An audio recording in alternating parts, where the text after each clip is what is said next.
ॐ गणेशाय नमः। ॐ श्री सरस्वती नमः। ॐ श्री सद्गुरुभ्यो नमः। ॐ श्री भागवत भगवान की जय। नमस्ते परमहंस स्वादित चरण कमल चिन्मकरंदाय भक्तजन मानस निवासाय श्री रामचंद्राय वागीसायस्य वदने लक्ष्मी यस्य च वक्षसि यस्यास्ते हृदये संवित् तं नृसिंहं भजे। सच्चिदानन्दरूपाय विश्वोत्पत्त्यादिहेतवे तापत्रयविनाशाय श्रीकृष्णाय वयं नमः। नारायणं नमस्कृत्यं नरं चैव नरोत्तमं देवीं सरस्वतीं व्यासं ततो जयमुदीरये। श्रीकृष्णाय वासुदेवाय हरये परमात्मने प्रणतं क्लेशनाशाय गोविन्दाय नमो नमः। यं प्रवचन्तमनुपेत्य अपेतकृत्यं वैपायनो विहरता तरआजुहाव उत्पेति तन्मयतया तरवो विनेन्दुः तं सर्वभूतहृदयं मुनिमानतोऽस्मि। जन्माद्यस्य यतोऽन्वयादितरतः जातेष्वभिघ्नस्वराट् तेने ब्रह्महृदाय आदिकवये मुह्यन्ति सूरयः। तेजो वारिमृदां यथा विनिमयो यत्र त्रिसर्गो मृषा साम्नां स्वेन सदा निरस्तकुहकं सत्यं परं धीमहि। नमो भगवते तुभ्यं वासुदेवाय धीमहि प्रद्युम्नाय निरुद्धाय नमः संकर्षणाय च।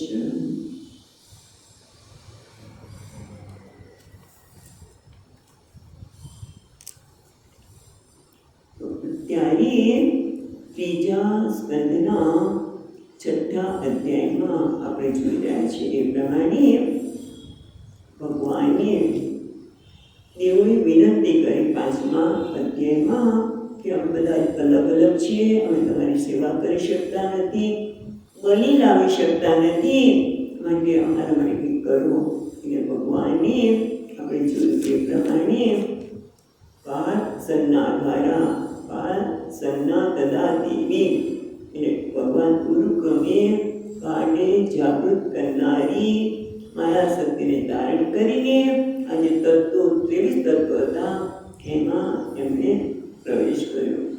એટલું જ નહીં, બધાને ભેગા પણ કર્યા. અને પછી આપણે જોયા છે પ્રમાણે એમાંથી એક બ્રહ્માંડ અંડકોશ સર્જન થયું. અને પછી એમાંથી જે સર્જનની પ્રક્રિયા થઈ રહી છે એ આપણને સુખદેવજી મહારાજ મૈત્રી ઋષિ દ્વારા સંભળાવી રહ્યા છે. જે વિરાટ પુરુષ છે, જેને અંડકોશ શબ્દથી કહે છે, એ વિરાટ પુરુષ એ નારાયણની પ્રથમ અભિવ્યક્તિ છે. એમાં એમનો આવિર્ભાવ થયો છે, એમનો અવતાર કહેવામાં આવે છે. પરમાત્માનો અવતાર એટલે વિરાટ પુરુષ. એમાંથી આપણને હવે ત્રણે ત્રણ અધ્યાત્મ, આદિદેવ અને આદિભૂત એ ત્રણેયને સાથે બતાવે છે. એટલે 10મા શ્લોકમાં કહ્યું એ પ્રમાણે જે અધોક્ષજ છે, જે ઇન્દ્રિયોથી પણ અતીત છે, જે સર્વના અંતર્યામી છે, એ પરમાત્માએ વિશ્વનું સર્જન કરનાર મહત આદિ તત્વોના પ્રાર્થનાનું સ્મરણ કર્યું અને પછી એમને વિવિધ સ્થાન આપવા માટે એમણે વિવિધ સ્થાન આપવાનું નક્કી કર્યું. હું આમ જ કરીશ. આવો વિચાર કરીને બધા જ તત્વોને જુદા જુદા સ્થાન આપી રહ્યા છીએ. જે આપણે વિચારી રહ્યા હતા ગઈકાલે કે ભગવાનનું પહેલાં મુખ ઉત્પન્ન થયું, મુખમાં અગ્નિદેવે એમની શક્તિ સાથે પ્રવેશ કર્યો જેથી વાણીનો વ્યવહાર કરી શકાય. ત્યાર પછી તાળું ઉત્પન્ન થયું ભગવાનનું અને એમાં વરુણદેવ જે લોકપાલ છે તે એમની શક્તિ જીવવા રૂપે પ્રવેશ કરીને રસનો અનુભવ કરી શકે, જીવ રસને માણી શકે, લઈ શકે, ખાટું મીઠું દૂધું ખાટું વગેરે. અને એ જ રીતે અશ્વિની કુમારોએ વિષ્ણુ જે વ્યાપક જે પ્રગટ થયેલા છે એ પરમાત્માનું નાસિકામાં અશ્વિની કુમાર એને ગ્રાણીય સાથે પ્રવેશ કરીને ગંધનો અનુભવ થાય એવું કર્યું. ત્યાર પછી આપણે જોયું એ પ્રમાણે બે નેત્રો જે દ્રષ્ટા એટલે સૂર્યદેવ, આદિદેવ એના બે નેત્રોના સ્થાન થયા, જેમાં આદિત્ય બધા અંશ ચક્ષુ સાથે ચક્ષુ ઇન્દ્રિય દ્વારા પ્રવેશ કર્યો અને રૂપનું જ્ઞાન થયું. પછી 15મો શ્લોક પણ આપણે જોયો હતો. તો એમાં એ પણ બતાવ્યું કે ત્વચા ઉત્પન્ન થઈ એનો લોકપાલ કોણ છે? વાયુ. એ અંશ પ્રવેશ કર્યો અને આપણને સ્પર્શનું જ્ઞાન થાય છે. જેમ પ્રાણ છે વાયુ સર્વત્ર વ્યાપ્ત છે, એમ ત્વચા પણ સર્વત્ર વ્યાપ્ત છે અને એથી આપણને સ્પર્શનું જ્ઞાન થાય છે. તમે જોજો ઘણા વર્ષો પહેલાંની વાત છે. એક દીકરો અહીંયા આવતો હતો તો એના પિતાને કશું વાગ્યું ખબર જ ન પડે. આગળ વાગે તો દેખાય બરાબર, પણ પાછળ ક્યાંય વાગ્યું હોય, લોહી નીકળતું હોય, ઘા પડ્યો હોય તો એ કંઈ ખબર ન પડે. એને સ્પર્શની સંવેદના જ ન થાય.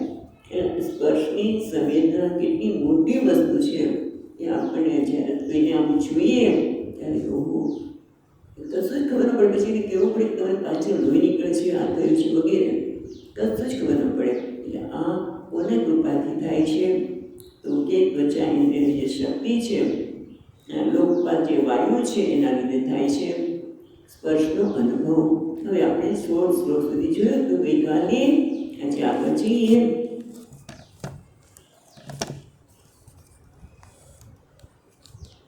કર્ણાવસ્ય વિનિર્ભિન્નો દેશણં સ્વવિવિષ્ટિષુઃ સૂત્રેણાં સેન શબ્દસ્ય સિદ્ધં એન પ્રપદ્યે. એટલે કે છે કર્ણાવસ્ય વિનિર્ભિન્નો. વિનિર્ભિન્નો એટલે પ્રગટ થયા. જુદી જુદી પ્રગટ ભિન્ન શબ્દ વાપરે છે, નિર્ભિન્ન શબ્દ વાપરે છે. ત્યારે વિનિર્ભિન્નો દ્વિવચન વાપર્યું કે કર્ણવસ્ય. કર્ણાવસ્ય એટલે શું? એને જુદું પાડીએ તો કર્ણ અસ્ય અસ્ય અસ્ય એટલે આ દેવ વિરાટમાંથી બે કર્ણ ઉત્પન્ન થયા. તીક્ષ્ણ સ્વસ્થાન એનું સ્થાન, તીક્ષ્ણ તીક્ષ્ણ્યમ એટલે સ્થાન, સ્વ તીક્ષ્ણમ એટલે પોતાનું સ્થાન. વિવિષુ દિશઃ એટલે દિશાઓ એટલે શક્તિ સ્ત્રોત્ર દ્વારા એમાં આ વિશદ એમાં પ્રવેશ કર્યો. વિવિષુ દિશઃ, વિવિષુ એટલે પ્રવેશ કર્યો. દિશાએ એમના શ્રોત્ર અંશ દ્વારા કાનમાં પ્રવેશ કર્યો. એટલે આમ પરમાત્માનું કાન ઉત્પન્ન થયા એવું કહેવા માંગે. અને એની આપણને ધ્યાન કરવા માટે, આરાધના કરવા માટે વાત કરે છે. અને એટલે કહે છે કે શ્રોત્ર અંશ દ્વારા શબ્દની સિદ્ધિ એટલે જ્ઞાન, સિદ્ધિ એન પ્રપદ્યતે, જેના વડે શબ્દનું જ્ઞાન પ્રાપ્ત થાય કર્ણ દ્વારા. હવે આગળ કહે છે त्वचमस्य विनिर्भिन्नानां विविशुद्धिष्णमौषधीः अंसेन रोमभिः कण्डुं ये रसौ प्रतिपद्यते त्वचम अस्य विनिर्भिन्नानां अस्य એટલે આ એટલે વિરાટ પુરુષ આ વિરાટ પુરુષમાં ત્વચા પ્રગટ થઈ હવે 16મા શ્લોકમાં પણ ત્વચા પ્રગટ થઈ વાત કરે છે અહીંયા પણ ત્વચા આપે છે તો કેમ એ બે વખત ત્વચા લાવે ભાઈ તો પ્રશ્ન થાય કે નહીં હે 16મા છે ને બરોબર ને 16મા શ્લોકમાં ત્વચા છે અને 18મા શ્લોકમાં પણ શું કહે છે કે આ વિરાટ પુરુષમાં ત્વચા રૂપ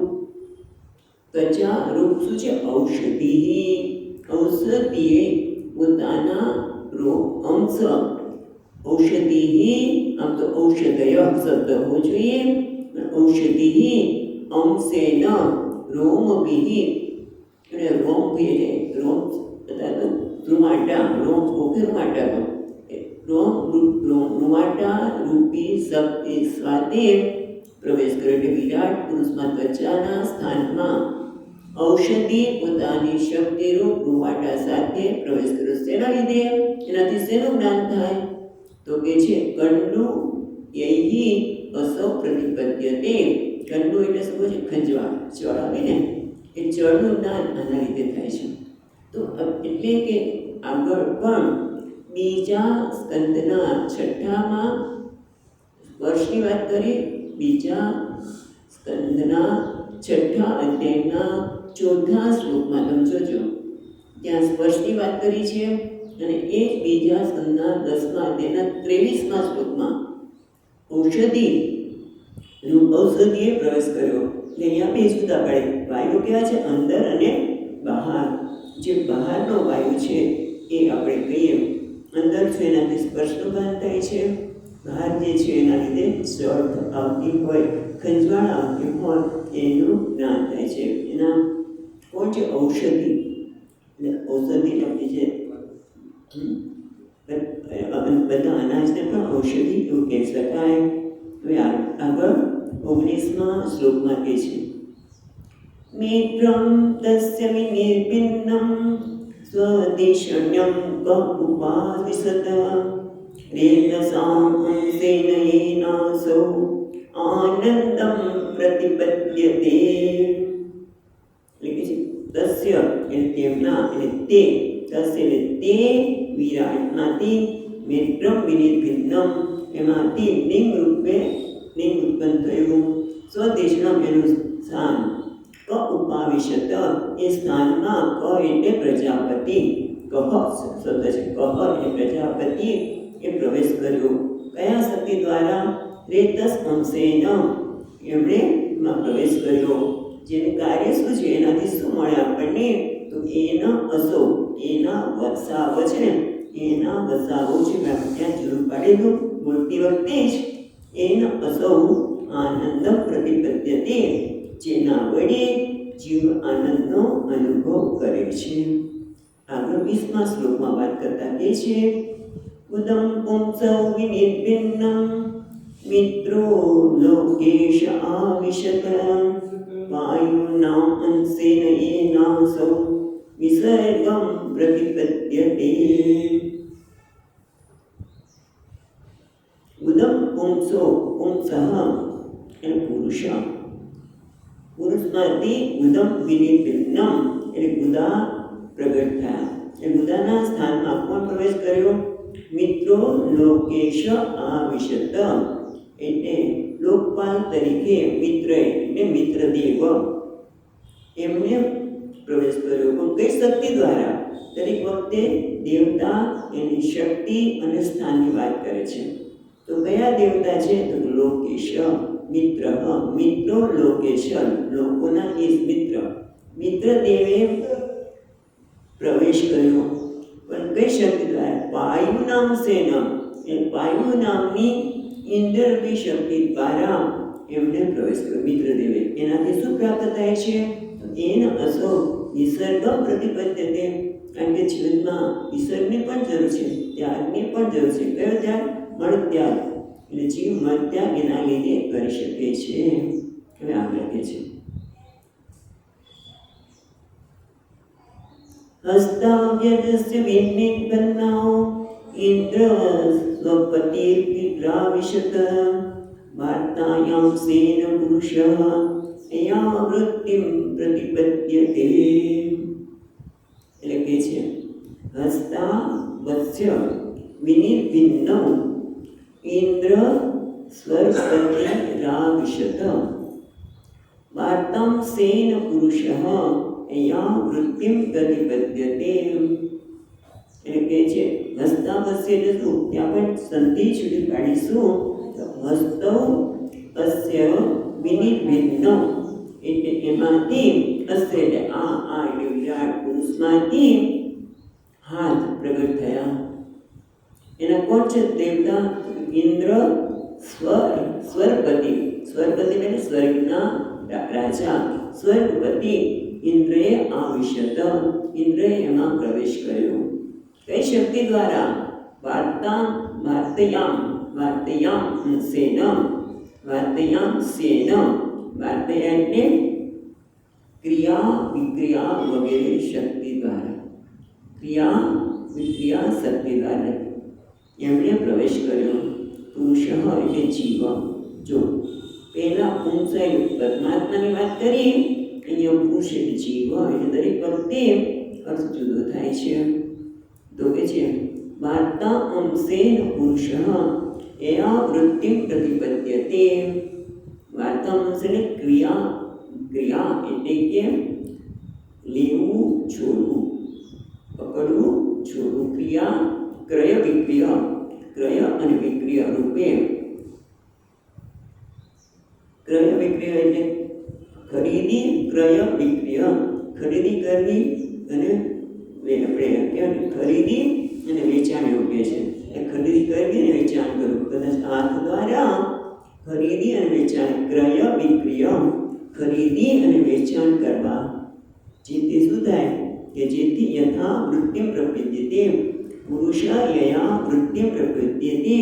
આ ક્રય અને વિક્રિયા એટલે ખરીદી અને વેચાણ એ ક્રિયા દ્વારા જીવ પોતાની આજીવિકા પ્રાપ્ત કરશે. વૃત્તિ એટલે આજીવિકા એ પ્રાપ્ત કરી શકે. એટલે હાથ વિરાટના પ્રગટ થયેલા એ હાથમાં સ્વર્ગના પતિ ઇન્દ્રે પ્રવેશ કર્યો અને ક્રય વિક્રિયા કરવાની. આમ તો ગ્રહણ અને ત્યાગ કહી શકે. બીજો અર્થ આપણે કર્યો કે આપણે ખરીદી અને વેચાણ એ પણ અર્થ થાય. વાર્તાયામ સેન એ કય વિક્રિયા અથવા તો ખરીદી અને વેચાણ અથવા તો ગ્રહણ અને ત્યાગ જેના વડે પુરુષ એ આ વૃત્તિ પ્રપદ્યતે. જેના વડે મનુષ્ય પોતાની આજીવિકા પ્રાપ્ત કરે છે. આગળ કે છે 22મા શ્લોક. પાદાવસ્ય વિનિર્ભિન્નૌ લોકેશો વિષ્ણુરાવિશત ગત્યા સંસેન પુરુષઃ યયા પ્રાપ્યમ પ્રપદ્યતે. હજુ દરેક ભક્તિ અહીંયા તમે જો સંધિ થઈ છે વકારાની, જેમાં ઔ અને અ નીકળશે. પાદૌ પાદાવસ્ય પાદૌ અને અસ્ય વ નીકળી જાય. પાદૌ અસ્ય પાદૌ એટલે બે પગ. રામો રામઃ એટલું યાદ છે. એટલું યાદ છે ને રૂપ ભણતા હતા ત્યારે આવતું હતું. રામો એટલે બે દ્વિવચન. એ પાદૌ એટલે દ્વિવચન બે પગ. અસ્ય વિનિર્ભિન્નૌ પરમાત્મામાંથી અસ્ય એટલે આ એટલે વિરાટ પુરુષના બે પગ પ્રગટ થયા, ચરણ પ્રગટ થયા. એના લોકેશ એટલે લોકોનો ઈશ્વર કોણ છે? વિષ્ણુ આવિશત. વિષ્ણુ ભગવાન પગના અધિષ્ઠાન દેવતા કોણ છે? વિષ્ણુ ભગવાન. હાથના કોણ છે? ઇન્દ્ર. એ પણ યાદ રાખ્યું ને. એટલે વિષ્ણુ ભગવાન પગમાં કંઈ મુશ્કેલી હોય તો વિષ્ણુ ભગવાનની આરાધના કરો. વિષ્ણુ સહસ્ર નામ કરી શકાય.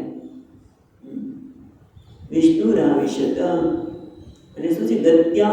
ગત્યા સંસેન અને એમની શક્તિ કઈ છે?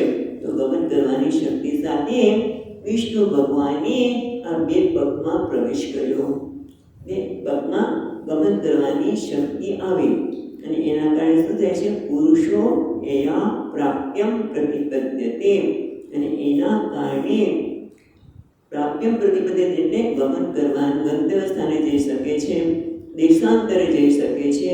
પ્રાપ્યમ એટલે દેશાંતર પણ થાય, પ્રતિપદ્યતે પ્રાપ્ત કરે છે, જાય છે. જીવ પોતાના ગંતવ્ય સ્થાને જઈ શકે છે. આગળ કહે છે 23મા શ્લોકમાં, બુદ્ધિં ચાસ્ય વિનિર્ભિન્નાનાં વાગીશો દિષ્ણમાવિશત બોધેનાં સેન બોદ્ધવ્યં પ્રતિપત્તિર્યતો ભવેત. એટલે હવે કહે છે બુદ્ધિ, જો અહીંયા એક વસ્તુ નોંધ કરવા જેવી છે કે બુદ્ધિ અને ચેત વચ્ચે, બુદ્ધિ અને ચિત્ત એ બંને જુદા નથી, પણ અહીંયા કાર્યની દ્રષ્ટિએ જુદા પાડવામાં આવે છે. તો અહીંયા શું છે? બુદ્ધિ ચ અસ્ય વિનિર્ભિન્નાનાં. હવે અસ્ય એટલે આ એટલે વિરાટ. દરેક વખતે અસ્ય શબ્દનો અર્થ છે વિરાટ. આ વિરાટ પુરુષમાંથી બુદ્ધિ વિનિર્ભિન્ના એ બુદ્ધિ પ્રગટ થઈ. બરાબર? બુદ્ધિ પ્રગટ થઈ તો એના દેવતા પણ આવે, દેવતાની સાથે શક્તિ પણ આવે. કોણ છે દેવતા? વાગીશો દિષણમ આવિશત. દિષણ એટલે સ્થાન. બુદ્ધિ જે ઉત્પન્ન થઈ એ સ્થાનમાં વાગીશ એટલે વાણીના પતિ એટલે બ્રહ્મા છે. વાણીના પતિ અથવા વાક્પતિ કોણ? બ્રહ્માજીએ આવિશત એટલે પ્રવેશ કર્યો. કેવી રીતે? બોધે નામ સેન એટલે બોધ શક્તિ દ્વારા, એની શક્તિ છે બોધ શક્તિ દ્વારા એમણે પ્રવેશ કર્યો. એના કારણે શું થાય છે? બોદ્ધવ્યમ પ્રતિપત્તિ યતો ભવેત.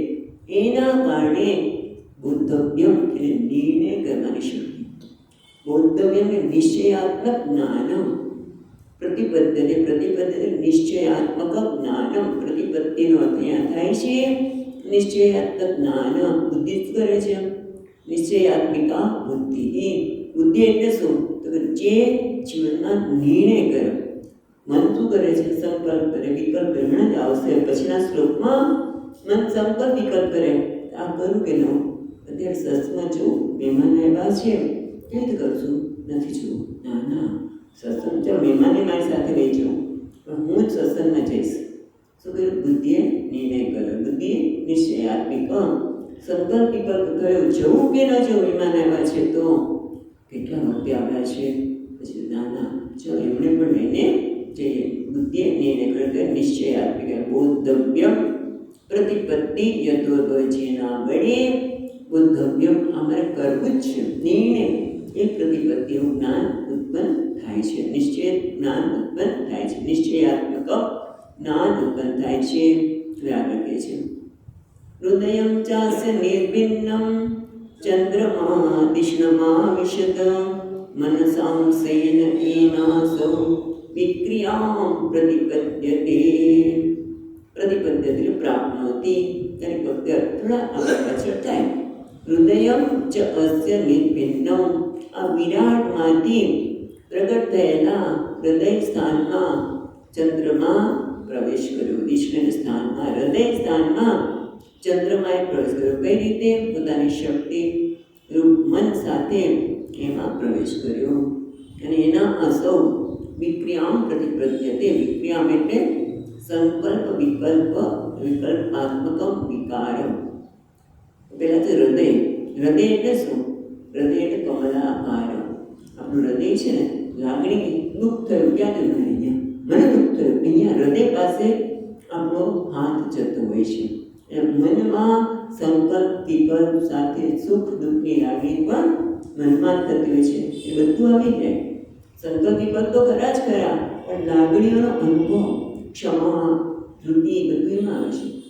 એ બધી જ અનુભૂતિ ક્યાં છે? મનમાં. એ મન છે એ સંકલ્પ વિકલ્પ વગેરે ક્રિયા કરી શકે છે. એવું છે એ બતાવ્યું, પણ બીજી પણ લાગણીઓ મનમાં જ અનુભવતા હોય છે. એનું દેવતા કોણ છે? ચંદ્રમા. એટલે ચંદ્રમા નબળો હોય તો માણસનું મન નબળું હોય, ચંદ્રમાને તમે પ્રબળ કરો, એની પૂજા કરો, આરાધના કરો, મન દ્રઢ બની જાય, દ્રઢતા આવી જાય. પછી આગળ કહે છે આત્માનં ચાસ્ય નિર્ભિન્નમ અભિમાનો વિશત્પદમ કર્માંસેન એનાસૌ કર્તવ્ય પ્રતિપદ્યતે. આત્માનં ચ અસ્ય નિર્ભિન્નમ, અને પછી પ્રગટ થયેલા આત્મા એટલે અહીંયા અહંકાર છે. આત્માનો અર્થ થાય છે અહંકારમ. આત્માનો એટલે અહંકારમ, અહંકારનું સ્થાન ઉત્પન્ન થયું. અને એમાં કોણ? અભિમાની અભિમન્યતે નિર્ભિન્નમ અભિમાનો આવિશત્પદમ.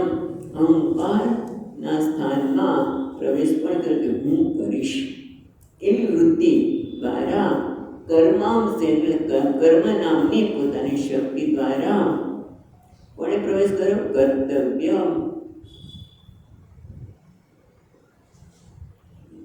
જો આત્માનં ચ અસ્ય નિર્ભિન્નમ, અભિમાન છે ને, અભિમાન એટલે આપણે જેને અભિમાન કહીએ છીએ ને, અભિમાન એટલે રુદ્ર.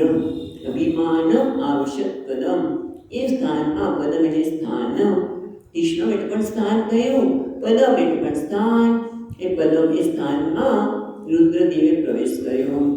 અને એના કારણે કઈ શક્તિ દ્વારા? કર્માંસેન. એની કર્માંસેન એટલે કર્મ કરવાની શક્તિ દ્વારા, કર્મ નામની પોતાની શક્તિ દ્વારા રુદ્રદેવે પ્રવેશ કર્યો. અને જેથી એના અસૌ કર્તવ્ય પ્રતિપદ્યતે, જેના વડે આપણે કર્તવ્યનું ભાન થાય છે. હું કરીશ, હું કરું છું એવી વૃત્તિ દ્વારા કર્મ નામની પોતાની શક્તિ દ્વારા રુદ્રદેવે પ્રવેશ કર્યો. જેથી એના અસો એટલે જીવ. જો એના છે ને, એના અસો એટલે એના અસો એટલે જીવે કર્તવ્ય પ્રતિપદ્યતે, એના દ્વારા કર્તવ્યની પ્રાપ્તિ થાય છે. ક્રિયા કર્તવ્ય અહંકાર વૃત્તિથી કર્તવ્ય ક્રિયાને પ્રાપ્ત થાય છે. કારણ કે અહંકાર હોય તો જ કાર્ય થઈ શકે.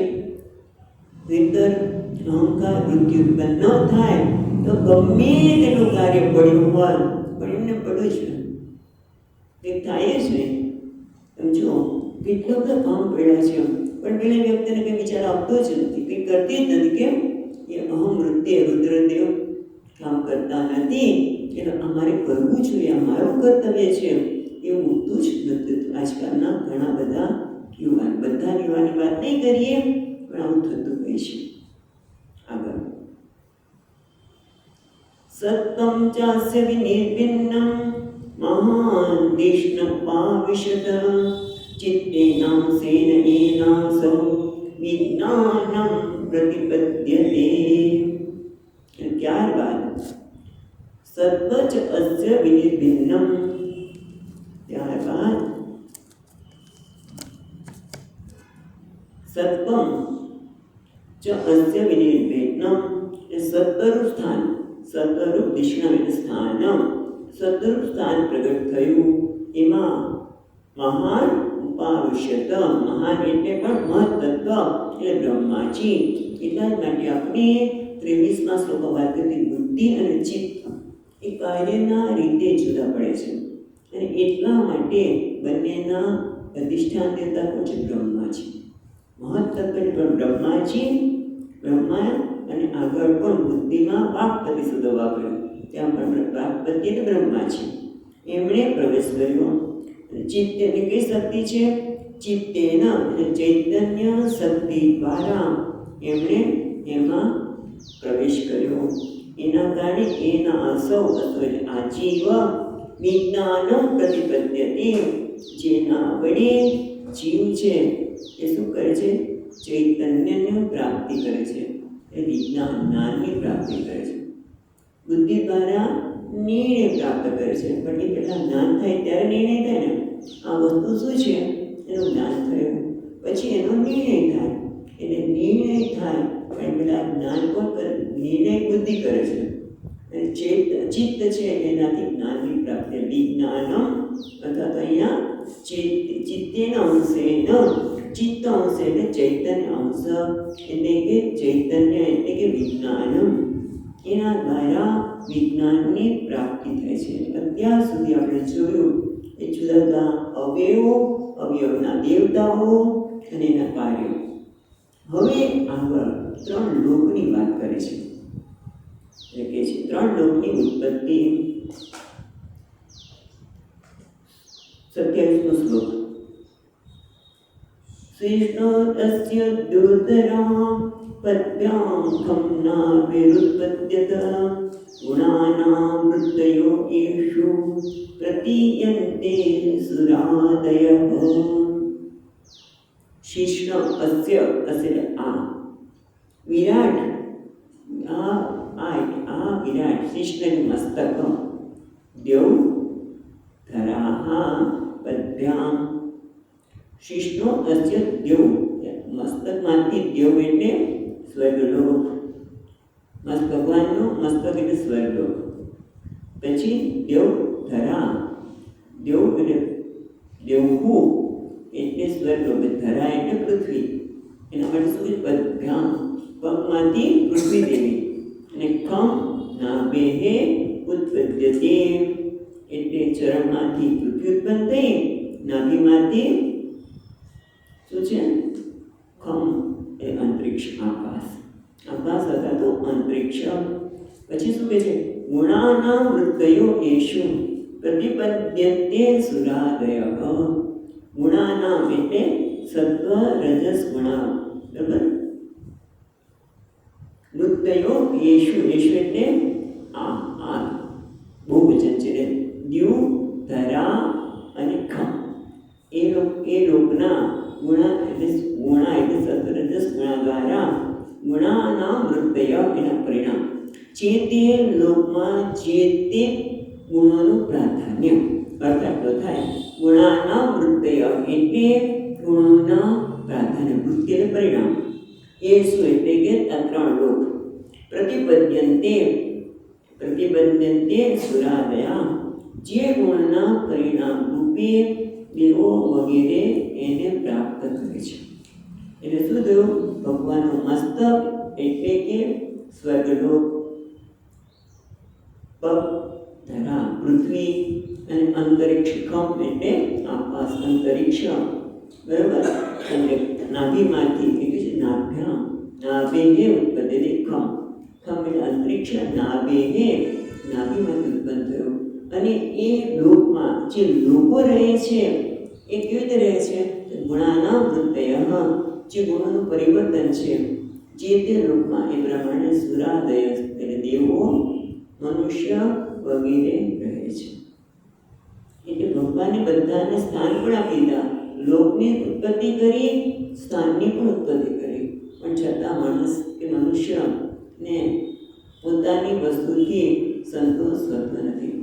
એટલે અસુરોને પાતાળ લોક આપ્યો, અને ત્યાં પણ કશું નહોતું.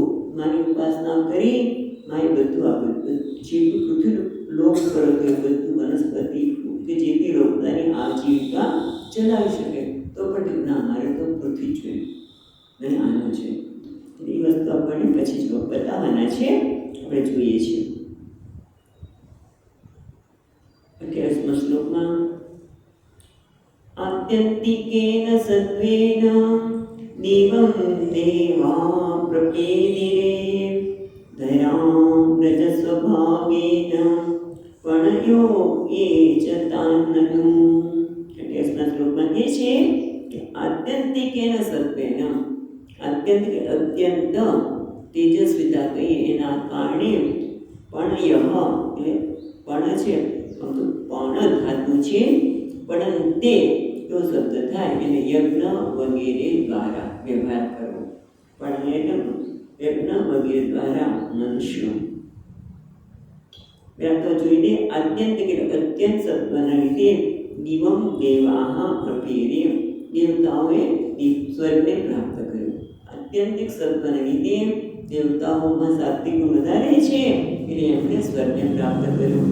ધરા પૃથ્વી ઉપર રજ સ્વભાવેન, પૃથ્વી પર રજોગુણના સ્વભાવવાળા, પણ અહીં અહમ એ બે પ્રકારની વૃત્તિ, યજ્ઞ કરવાની વૃત્તિ. અને યજ્ઞ કરવા હોય તો એ જ તાનનું. તાનન એટલે અનુસૃત્ય તત્ ઉપકરણ ભૂતાહ. યજ્ઞ કરવા માટે તત્તનું તાનનું છે ને, તાન અનુ એટલે કે અનુસૃત્ય તાન, તેનો વિસ્તાર કરવા માટે ઉપકરણ રૂપે કઈ ગાય વગેરે પણ જે લોકો પણ જરૂરી છે. કારણ કે યજ્ઞ કરવો હોય તો ગાય જોઈએ વગેરે જોઈએ ને, વૃક્ષ પણ જોઈએ. બધાની ઉત્પત્તિ પૃથ્વી લોક પર થઈ, ત્યાં એમને સ્થાન મળ્યું. હવે કોણ બાકી રહ્યો? સ્વર્ગ આવી ગયો, ધરા આવી ગયો. કોણ છે? નાભી, જેમાંથી શું ઉત્પન્ન થયું છે? ખમ. તેના માટે કહે છે 29મા શ્લોકમાં તાતિર્યેન સ્વભાવેન ભગવાન્નાભિભાષિતા ઉભયોર અંતરવ્યોમે યે રુદ્રપાઠદા ગણાઃ. એ તાતિર્યેન સ્વભાવેન, તાતિર્ય સ્વભાવ એટલે તમસ ગુણના સ્વભાવના લીધે. ભગવાન છે ને, ભગવાન નાભી આશ્રિત્ય, ભગવાનના નાભીને આશ્રય કરીને કેવું કહે છે? ખમ. એટલે ખમ એટલે ઉભયોર અંતર્વ્યોમ એટલે સ્વર્ગ અને પૃથ્વીની વચ્ચેનો મધ્યનો ભાગ છે. અને નાભી પણ મધ્ય આવે, મુખ બરાબર, મસ્તક, પગ અને નાભી વચ્ચે આવે એ રીતે મધ્ય ભાગમાં અંતરિક્ષને આશ્રય કરીને પડે છે. ઉભયોર અંતરમ વ્યોમ એ રુદ્ર પાર્ષદા ગણાઃ.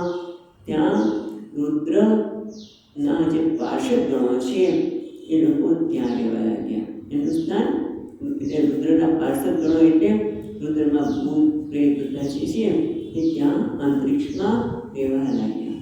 એટલે આપણે 3 લોકની અને 3 લોકમાં રજોગુણ, સત્વગુણ અને તમોગુણને આધારે કેવા લોકો રહ્યા એની વાત કરતા આપણે આગળ કહે છે. મુખતો અકર્ત બ્રહ્મ પુરુષસ્ય કૃત્વઃ વયસ્તુન મુખાત વર્ણાના મુખ્યો ભૂત બ્રાહ્મણો ગુરુ. એટલે કે છે મુખતો અવર્તત બ્રહ્મ પુરુષસ્ય કૃત્વઃ. કૃત્વઃ છે એ સંબોધન છે, એટલે હે કૃત્વઃ એ ગુરુમાં શ્રેષ્ઠ વિદુર છે. એ ગુરુ શ્રેષ્ઠ વિદુરજી પુરુષસ્ય મુખતઃ ભગવાનના મુખમાંથી અવર્તત પ્રગટ થયા. કોણ? બ્રહ્મ. બ્રહ્મ એટલે વેદ. અને બ્રહ્મને વેદને જે અનુસરે છે એને કહેવાય છે બ્રાહ્મણ. એટલે છે યન. બીજી રીતમાં કહે છે પુરુષના મુખમાંથી, ભગવાનના મુખમાંથી વેદ પ્રગટ થયા. અને યન યન યસ છે ને, યસ યસ તું દીર્ઘ છે એ રસ્વ કરી યસ તું ઉન્મુખાદ. અમે શું કહે છે? ઉન્મુખત્વાદ. ઉન્મુખાદ વર્ણાનામ મુખ્ય અભૂત બ્રાહ્મણો ગુરુ.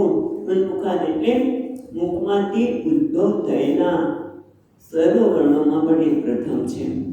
અને વેદ, જે વેદને અનુસરે છે, વેદનું અધ્યયન કરવું, અધ્યાપન કરાવવું, એ જે કરે છે નામ છે બ્રાહ્મણ. પહેલું બ્રહ્મ એટલે વેદ, અને બ્રહ્મને જે અનુસરે છે બ્રાહ્મણ. એટલે યન ઉન્મુખાદ વર્ણા મુખ્ય અભૂત બ્રાહ્મણ ગુરુ. એટલે આમ જોઈએ તો આચાર, સંસ્કાર અને જન્મથી બ્રાહ્મણ. આચારથી પણ બ્રાહ્મણ બને વ્યક્તિ, એના સંસ્કારથી પણ બ્રાહ્મણ અને જન્મથી બ્રાહ્મણ, શરીરથી. પણ મહત્વનું શું છે કે એ વેદને વરેલો છે. અધ્યાપન કરવું, અધ્યાપન કરાવવું. પોતે વેદનું અધ્યયન કરવું અને બીજાને અધ્યયન કરાવવું. આ એની આજીવિકા છે. અહીંયા વંશીધરે બહુ સુંદર વાત કરી છે ટીકામાં કે મૃત્યર્થમ નૈવ શોકઃ. તમને આ જીવિકા જે મળી છે એના માટે ન શોક, એના માટે ક્યારેય શોક કરવો જોઈએ. કેમ? સાધુ જન્મત અપી અગ્રે પ્રાદુર્ભવતી, એ તો જન્મ પહેલા જ અથવા તો જન્મતાની સાથે ઉત્પન્ન થયેલી છે, માટે એનો શોક કરવો જોઈએ નહીં. અને આજે આ જ મોટું જીવનમાં સંઘર્ષનું, તણાવનું કારણ બની ગયું છે. કારણ કે પોતાના જન્મથી જે આજીવિકા નક્કી થઈ છે એ મને સ્વીકાર્ય નથી. બધાને, સ્ત્રીને પણ સ્વીકાર્ય નથી, પછી કોઈ પણ વર્ણની વ્યક્તિને સ્વીકાર્ય નથી. બ્રાહ્મણનો છોકરો અત્યારે વેદાધ્યયન કરવા તૈયાર જ નથી. એ કે મને નોકરી કરવી છે, ધંધો કરવો છે. અને સ્વામીજી મારે તો કહેતા ક્યાં ના ત્રિવેન્દ્રમ નહીં, તેંજોર કે જગ્યા યાદ નથી, ગામ સાઉથનું ગામ. પૂજ્ય સ્વામીજી મહારાજ, દયાનંદજી મહારાજ કહેતા કે બ્રાહ્મણનો છોકરો, એટલે બ્રાહ્મણ જે શરીર બ્રાહ્મણ છે એ બૂટ ચંપલનો વેપાર કરતો હતો, એટલે ચામડાનો વેપાર કરતો વાપરે. બૂટ ચંપલની કેવી રીતે કરી શકે? લોકો બહુ વિરોધ કરતો ત્યારે. અત્યારે બધું ચાલે છે, એના લીધે સંઘર્ષ થાય છે. અને હર્ષધરી મહારાજ યાદ અપાવે છે કે આ જીવિકાથી ખરેખર શોક કરવાનું કોઈ કારણ નથી. કારણ કે તમે જન્મ્યા ત્યારથી તમારી સાથે આવેલું છે, એનું પહેલાંથી નક્કી થઈ ગયું છે, જન્મતા પહેલાં નક્કી થઈ ગયું છે. ગર્ભમાં આવ્યા ત્યારથી અથવા તો પછી જન્મતા જ આ જીવિકા નક્કી થઈ, એનો સંતોષ થવો જોઈએ જીવનમાં. પછી આગળ કહે છે, બાહુભ્યો અવતત ક્ષત્રમ ક્ષત્રિયસ્તદનુવ્રતઃ યો જાતસ્ત્રાયતે વર્ણાન પૌરુષં કટપક્ષતાत् યો જાતસ્ત્રાયતે વર્ણાન પૌરુષ કંટપક્ષતાत्. એમ કે છે હવે વિરાટ કૃષ્ણ બાહુભ્ય, બે બાહુમાંથી, ક્ષત્રમ ક્ષત્રિય તદનુવૃત્તમ, એ આપણે જોઈ ટીકા. ક્ષત્ર પાલન રૂપા વૃત્તિ દ્વારા, જે પાલન કરવાની વૃત્તિ દ્વારા, ક્ષત્ર અનુસૃતમ એટલે પાલન કરનારી વૃત્તિ રૂપે, અનુવૃત્તમ એટલે અનુસરનારું, પાલન કરનાર. ક્ષત્ર એટલે શું છે? અહીંયા આપી છે ક્ષત્રાત રાયતે ક્ષત્રિય, જે ક્ષતા ઉપદ્રવથી જે રક્ષણ કરે એ ક્ષત્રિય. કોનો ઉપદ્રવ હોય? કાં તો ચોરનો હોય, ચોર વગેરેનો જે ઉપદ્રવ હોય એનાથી જે આપણે ખોટા કાર્ય કરે એ ઉપદ્રવ જ આપનાર છે, એ બધાથી જે રક્ષણ કરે એ ક્ષત્રિય. યો જાય બીજી કહે છે યો યહ જાત ત્રાયતે વર્ણાન પૌરુષ કંટકક્ષતા. એટલે અહીંયા કહે છે પૌરુષ, પૌરુષ શબ્દ છે ને જોયા. બીજી રીતિમાં પૌરુષ એ શબ્દ છે શેના માટે છે? ભગવાન વિષ્ણુ. ભગવાન વિષ્ણુના અંશ એવા વિરાટ પુરુષમાંથી, વિરાટ પુરુષના બાહુમાંથી ક્ષત્રિયનો ઉત્પન્ન થયો. ક્ષત્રિય કેમ કહેવામાં આવે છે? કે જે એ ધર્મનું, ક્ષત્ર ધર્મનું રક્ષણ કરવાના, ધર્મનું જે અનુક્ષણ કરે છે એ ક્ષત્રિય છે. અને વિષ્ણુ ભગવાન અંશ કહેવામાં આવે છે. સમજો, ક્ષત્રિય પહેલાંના જમાનામાં રાજા હતા, ક્ષત્રિય જ હતા, અને એ વિષ્ણુનો અંશ હતા, એટલે એને પૂજનીય માનતા હતા. કેમ? કારણ કે કંટકા છે ને, કંટકા કંટક ક્ષતાત, ક્ષતાત એટલે રક્ષણ કરવું, અને કંટક એટલે ચોર વગેરે તેમના દ્વારા ઉપદ્રવ જે થાય એનું ક્ષતમ, એનું રક્ષણ કરે. ક્ષત ત્રાયતે છે જો કંટક ક્ષતાત, કંટક એટલે ચોર વગેરેના ઉપદ્રવથી જે રક્ષણ કરે છે એ ક્ષત્રિય છે. એ ક્ષત્રિય હંમેશા રક્ષણનું કાર્ય કરતા. જ્યારે જો તમે ગીતા અને અહીંયા થોડી જુદી રીતે બતાવી રહ્યા છે, સુંદર રીતે બતાવે છે. અને એમાં ક્ષુદ્રની વાત તો બહુ સરસ કરે છે. જે આપણે ક્ષુદ્રને, ક્ષુદ્ર એટલે તરછોડાની વ્યક્તિ કહીએ છીએ, પણ ક્ષુદ્ર અર્થની વ્યુત્પત્તિ બહુ સુંદર રીતે આપણને શ્લોકમાં જોવા મળશે. પણ એ પહેલાં આપણે જોઈએ 32મો શ્લોક. मिशो अवर्ततन्तस्योर्मोर्लोकवृत्तिकरी विभोः वैश्यस्तदुद्भवो वार्तां नृणां यः समवर्तयत मिशो अवर्तन्त तस्योर्लोकुलने तस्य तस्योर्मोचने ઉર્વ લોક વૃત્તિ કરી વિભો એટલે પુરુષ પરમાત્મા વિભુ તે વિભુની ઉર્વ એટલે સાથળ બંને સાથળમાંથી તે વિભુની બંને સાથળમાંથી મનુષ્યનો નિર્વાહ કરવા માટે નૃણામ વાર્તા એટલે જીવિકા આજીવિકા નૃણામ લોકોમાં મનુષ્યના નિર્વહન કરવા માટે શું તે વિશ્વ એટલે પહેલીમાં છે વિશ્વ અવર્તંત વિશ્વ એટલે ખેતીવાડી વગેરે વ્યવસાય ખેતી ન કરે તો આજીવિકા કઈ રીતે ચાલે મનુષ્યનું જીવન કઈ રીતે ચાલે કેમ કે ખેડૂત તો જગતનો તાત છે ખેતી વગેરે ખાલી ખેતી કરવી નહીં એ ખેતી કર્યા પછી અનાજ બધું પ્રાપ્ત થાય તેનું વેચાણ કરવું એ બધું જ વૈશ્યમાં આવી જાય એટલે કે છે વિશ્વ એટલે ખેતીવાડી વગેરે વ્યવસાય એટલે ખેતીવાડી તો બરોબર છે પણ એનું વેચાણ કરવું એ પણ આવી જાય અવર્તંત તસ્ય ઉરુહુ લોક વૃત્તિ કરી એટલે જીવિકા હેતુ લોકોની જીવિકાના હેતુ માટે ભગવાનના બે સાકળમાંથી વૈશ્યની ઉત્પત્તિ થઈ કારણ કે વૈશ્ય કેમ કહેવાય કારણ કે વિષ એટલે ખેતીવાડીની વૃત્તિનો અનુસરણ કરનાર એટલે વૈશ્ય તદુદ્ભવ વૈશ્ય બીજી ટીમાં છે વૈશ્ય તદુદ્ભવ વાર્તા નૃણામ સંવર્તયત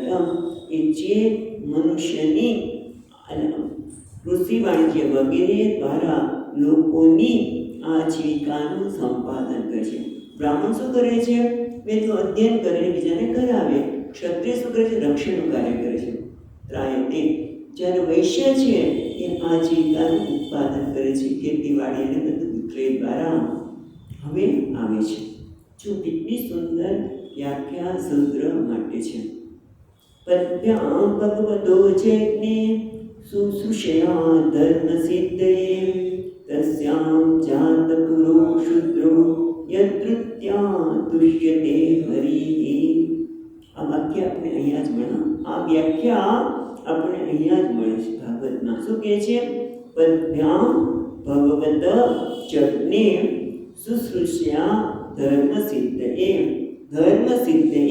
ધર્મની સિદ્ધિ માટે પદ્ભ્યામ ભગવત ભગવાનના બે ચરણોમાંથી જપને એ ઉત્પન્ન થયા શેના માટે શુશ્રુષયા ધર્મ સિદ્ધયે શુશ્રુષયા એટલે સેવા કરવા ધર્મની સિદ્ધિ માટે શુશ્રુષા ઉત્પન્ન થઈ અને તસ્યામ જાત પુરા શુદ્ર અને જે શુશ્રુષાના ગુણને પોતાના જીવનમાં ઉતારે છે તે શુદ્ર અને કોની શુશ્રુષા ભગવાનની ધર્મની સિદ્ધિ માટે એટલે કે તસ્યામ જાત પુરા શુદ્ર યત કૃત્યા તુષ્યતે હરિ જેની સેવાથી સ્વયં હરિ પ્રસન્ન થાય છે યત વૃત્તિ એટલે સેવા વૃત્તિ ક્રિયા યત વૃત્યા તુષ્યતે હરિ જેની વૃત્તિથી સેવાથી પરમાત્મા થાય છે એટલે ટૂંકમાં શુદ્ર એટલે કોણ કોઈ સામાન્ય વ્યક્તિ નથી પણ આપણે તો શુદ્ર કરીને દર્શાવ્યું છે એ તો સેવાનું કાર્ય કરે છે અને પછી કેવી સેવા કરાવી લોકોએ જ્યાં સુધી આધુનિક બધી વસ્તુ નહોતી તે ડબલા ઉતાર્યા એની પાસે અને એને શુદ્ર કરી દર્શાવ્યા પણ એ તો ભગવાનની સેવા કરે છે જેનાથી પ્રભુ પ્રસન્ન થાય છે એ શુદ્ર છે પણ મનુષ્યની વૃત્તિ જેવી હોય છે કે બધાને પોતાના કંટ્રોલમાં રાખવા તો એને કંઈ સંતોષ થાય. તમે જો માણસને બીજાને પોતાના કાબૂમાં રાખે, પોતે કેમ લોકો કરે એટલે ગમે. એટલે જે બળવાન લોકો હતા એ લોકોએ જે સેવાની વૃત્તિ કરતા હતા એને એવી સેવાની વૃત્તિ કરાવી કે એને સૌતર છોડી નાખી. સેવા એટલે આ સેવા જેનાથી ભગવાન પ્રસન્ન થાય છે. અને શેના માટે? ધર્મ સિદ્ધે. ધર્મની સિદ્ધિ માટે ભગવાનના બે પગમાંથી શુશ્રુષા ઉત્પન્ન થઈ સેવા. અને તે સેવા પ્રથમ સેવાની ભાવના જેનામાં જોડાઈ છે એને શૂદ્ર કહેવાયા, જેનાથી સ્વયં હરિ પ્રગટ થાય છે. એ બહુ સુંદર વ્યાખ્યા છે. ફરી વાર અને આપણે જોઈ હવે આગળ કે છે.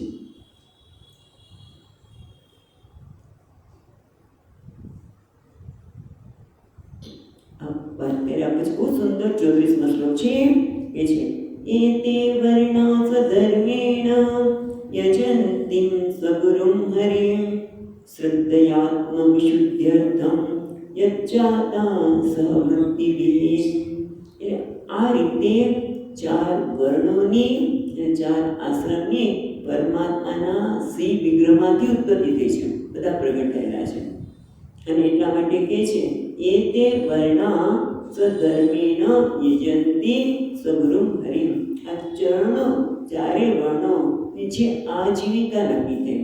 બ્રાહ્મણની વેદ અધ્યાપન કરવું, કરાવવું અને ક્ષત્રિયોની જે રક્ષણ કરવું, વૈશ્ય છે બધાને પોતે આજીવિકાના સાધન પૂરા કરવા, શુદ્ર છે સેવા કરે એ પોતાની આજીવિકા દ્વારા યજંતિ સ્વગુરુમ હરિ, એના દ્વારા એ કર્મ દ્વારા શું કરવું જોઈએ? ભગવાનની આરાધના. જે કર્મ કરીએ છીએ એ હલકું પણ નથી કે શ્રેષ્ઠ પણ નથી, પણ દરેક કર્મ ભગવાનની આરાધના કરે છે. એટલે પોતાના વર્ણના ધર્મનું પાલન કરીને પોતાના સ્વગુરુમ હરિ એટલે પોતાના પિતા, પોતાના સ્વામી, પોતાના ગુરુ, ગુરુ સ્વગુરુ એટલે પોતાના પિતા, સ્વામી, ગુરુની સેવા કરવી. કેવી રીતે? પિતા એટલે ઈશ્વર બધાનો પિતા છે, કારણ કે બધા ભગવાનના સંતાન છે, બધા જ ભગવાનમાંથી ઉત્પન્ન થયા છે. બધાનો પિતા પણ છે ભગવાન, બરોબર. અને સર્વશક્તિમાન છે, જેથી આપણને જે કંઈ જોઈએ જરૂર પડે એ આપે છે. માટે સ્વામી સર્વશક્તિમાન હોવાથી સ્વામી, બધામાંથી ઉત્પન્ન થયા માટે પિતા અને ગુરુ, બધાનું જ્ઞાન આપનાર. અને પ્રિયતમ, પ્રિયતમ પણ એ છે. કેવી રીતે? આનંદ ભગવાનનું સ્વરૂપ શું છે? આનંદ. એ આનંદ સ્વરૂપ પ્રમાણે છે. આનંદ આપે આપણે ગમે. તો સૌથી આનંદ આપનાર તત્વ છે, કાયમી આનંદ આપનાર. આનંદ જગતમાંથી મળે છે પણ ટકાઉ નથી હોતો. એ આનંદ કાયમી આપનાર છે. એ કોણ છે? પરમાત્મા. એ કોણ છે? આપણે બધાના પ્રિયતમ. અને પછી ચિત્ત રૂપે છે, ચૈતન્ય રૂપે છે, માટે ગુરુ છે, બોધ આપનાર. ચૈતન્ય રૂપે ચિત્ત રૂપે સચ્ચિત આનંદ. એટલે આપણે આનંદ શબ્દ લીધો. આનંદ પ્રિયતમ છે, ચિત્ત એટલે ગુરુ, એટલે ચૈતન્ય શક્તિ, ચિત્ત સ્વરૂપ એટલે ગુરુ, અને સત એટલે પિતા, માતા પિતા રૂપે એ છે. એટલે એની આરાધના કરવી, એમને ખ્યાલ રાખીને આપણે આરાધના કરીએ. પણ એક વસ્તુ યાદ રાખવાની છે કે પરમાત્મા કહે છે એક અદ્વય. એ એક અને અદ્વય છે. એને શ્રદ્ધયા આત્મવિદિતમ યજ્જાતમ સવૃત્તિભિઃ. એમણે શ્રદ્ધા સાથે, શ્રદ્ધયા આત્મવિશુદ્ધ્યર્થમ યજ્જાતા સવૃત્તિભિઃ. જેને જે કર્મ આજીવન મળ્યું છે એ સ્વધર્મ અનુસાર ચિત્તની શુદ્ધિ માટે, આત્મશુદ્ધએ આત્મવિશુદ્ધ્યર્થમ પોતાના હૃદયની શુદ્ધિ માટે શ્રદ્ધાપૂર્વક પૂજા કરવું છે. સુંદર વાત છે કે કરી. બધા વર્ણની વાત કરી, પણ એ વર્ણનને માટે જે આજીવિકા છે એ દરેક કર્મ, કદાચ અત્યારે વર્ણ વ્યવસ્થા રહી નથી, પણ આપણા ભાગે જે કંઈ કર્મ આવે એ ભગવાનની આરાધના બની જાય. શ્રદ્ધાપૂર્વક એને પોતાના ગુરુ માનીને, પોતાના સ્વામી માનીને, પ્રિયતમ માનીને માતા પિતા માનીને આપણે કર્મ કર્યું કે જેથી આપણે આરાધના કરી. આપણે નાનકડી વાત કરીએ, આપણે અટકીએ કે આપણે બીજું કંઈ ન કરીએ તો એમ કહીએ છીએ બધું પરમાત્મા છે. તો સફાઈ કરીએ, ત્યાં તમે જો ઘણા લોકો સફાઈ કરીએ પણ કચરો બાજુમાં મૂકી દે, અથવા તો આપણે અહીંયા જોઈએ છીએ કચરો લાવે પણ પોતાના ઘરની સફાઈ કરે પણ કચરો નાખવાનો બહાર રોડ ઉપર. ચોકલેટનો કાગળ આપણે ચોકલેટ પણ આપીએ છીએ ત્યારે તમે બધા નથી કરતા, પહેલાં જોયું છે, જો કોઈ કરી નાખે છે ચોકલેટનો કાગળ બરોબર બગીચામાં બહાર. કેમ? આપણા ઘરમાં આપણે એવું કરીએ ના, પણ આપણે જો પરમાત્માની આરાધના કરવી હોય, આ ચર્ચા એટલા માટે કરીએ છીએ કે દરેક કર્મ દ્વારા પરમાત્માની આરાધના કરવી હોય તો એક જ છે, આટલું જ કરીએ કે સફાઈ. જેમ કહે છે ને, આ સવારમાં પેલું ગાતો નીકળે છે ને બે બાળકો કે ભગવાન સ્વચ્છ ભારત, એટલે કે આ ભગવાનની સેવા છે. સ્વચ્છતા રાખીએ, ગમે ત્યાં કચરો ના નાખીએ, ઉડાડીએ એને પણ ટૂંકમાં આપણે એની આરાધના બની જાય. પણ છેવટે પછી વસ્તુ આપણે નથી જોતા, પણ ત્યાં છેવટે બહુ સુંદર વાત કરે છે કે આ બધી વાત હું કહું છું. વિદુર કોણ કે છે? મૈત્રેય મુનિ. પણ ભગવાનની આ વાત છે ને, ભગવાનની જે પ્રાગટ્યની વાત કરું છે એ પૂર્ણ રૂપે ખરેખર કોઈ કરી શકે જ નહીં, એવી સામર્થ્ય જ નથી. અત્યારે આપણે ભગવાનના પ્રાગટ્યની બધી વાત કરી, ભગવાનના શરીરમાંથી કયા લોકો, એના કર્મ, પછી એટલું જ નહીં, બ્રહ્મ લોક એટલે પૃથ્વી લોક, સ્વર્ગ લોક, અંતરિક્ષ, એ સિવાય ભગવાનના એક મુખમાંથી અગ્નિદેવ એનું સ્થાન વગેરે વાત કરી, વિસ્તારથી વાત કરી. અને છેવટે કહેશે કે એ ખરેખર પૂર્ણ રીતે તો આપણે કહી શકીએ જ નહીં, પણ છતાં જેમ પુષ્પદત્તજી મહારાજ પણ કહે છે કે ભગવાન તમારું વર્ણન કરવું શક્ય છે નહીં, પણ છતાં મારી વાણીને પવિત્ર કરવા માટે હું આ કરું છું. આપણે પણ વિદુરજી મહારાજ જ્યારે મૈત્રેય મુનિ કહેતા હોય તો એનું કહેલું જ આપણે તો કહીએ છીએ, આપણી પર તો છે જ નહીં કંઈ, અને છતાં એને આપણે કેટલું ન્યાય આપી શકીએ ખબર નથી, પણ એ આપણે વિરમીએ છીએ.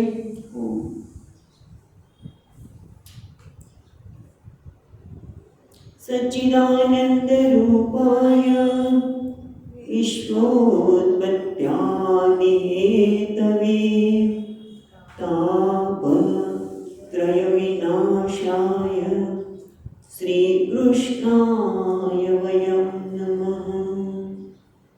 યં પ્રવચन्तમનુપેત્ય અપેતકૃત્યં વૈપાયનો વિહરગાત્ર આજુહાવ પુત્રેતિ તન્મયતયા તરવો વિનેન્દુઃ तं સર્વભૂતહૃદયં મુનિમાનતોऽસ્મિ.